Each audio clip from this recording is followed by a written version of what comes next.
Ayan po, Philippine News Agency. Cebu families affected by Tino take shelter at Bayanihan Village. Tingnan nyo naman ho, mga bossing. Mabilis ang gawa, pero ang ayos. Di ba?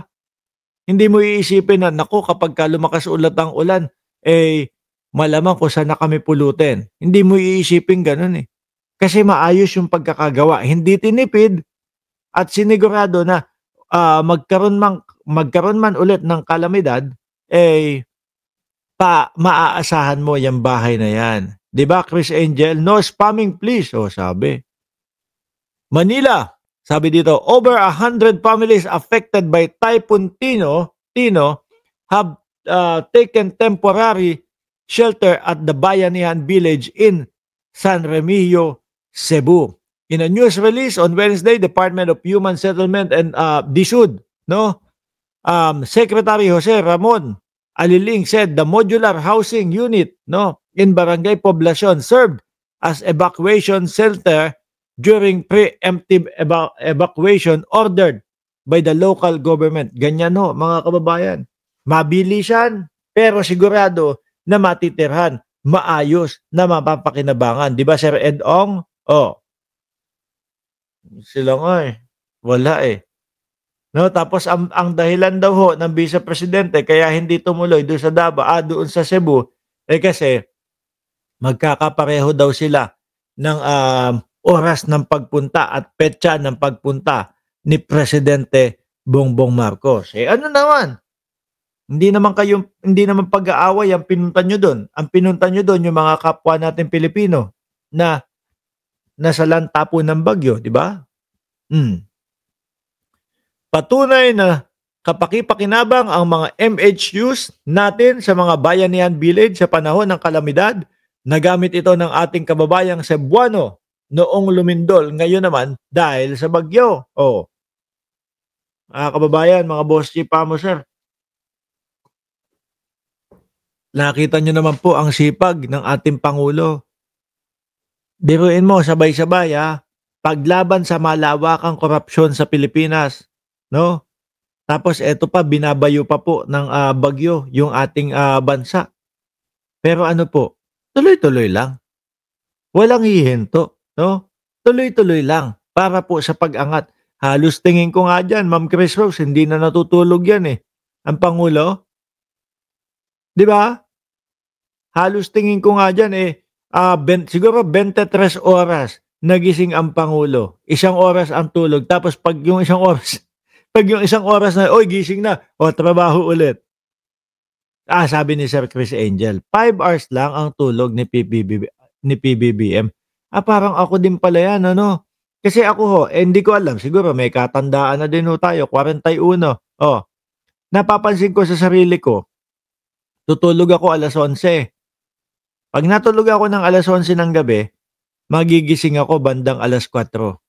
Tama ba? Bandang alas 5, 6 na oras. Kapag naman natulog ako ng bandang alas 9 ng gabi, asahan nyo, alas 4 gising na ako. At kung ano-ano na po yung gustong gawin at kung ano-ano na po yung inuumpisahan ko. Parehas pala kami ni PBBM na masipag. Diba? Pagbangon ko kaninang umaga, una kong ginawa, nilinis ko yung sasakyan. Yung sasakyan lang, di ba? Tapos sumunod, inasikaso ko yung likod bahay namin. Tapos ganito, ganyan. Masipag kami, no? Para kaming tingog party list, mga bossing. Bakit? Tingnan niyo yung tingog party list, mga kababayan. Tuloy-tuloy lang, no? Tuloy-tuloy sa pag-rescue, responde sa mga kapwa natin Pilipino na nandun po na nasa lanta po ng bagyo. Aalisin ko na yung tugtog ayan, tingog party list. Tuloy-tuloy lang po sa pag-rescue, sagip at pagtulong po doon sa ating mga kababayan.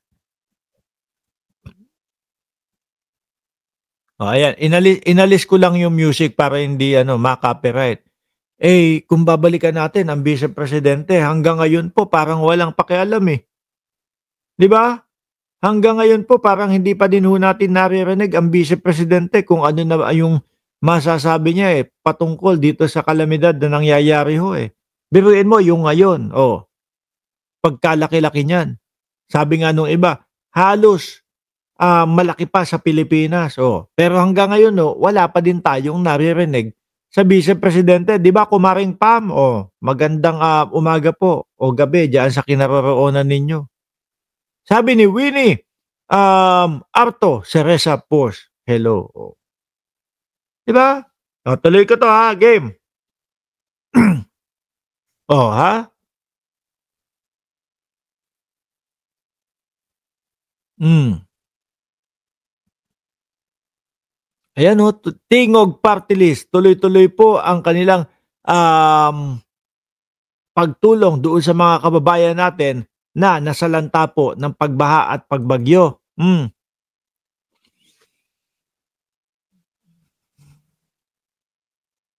'Di ba? Magbayad muna kayo.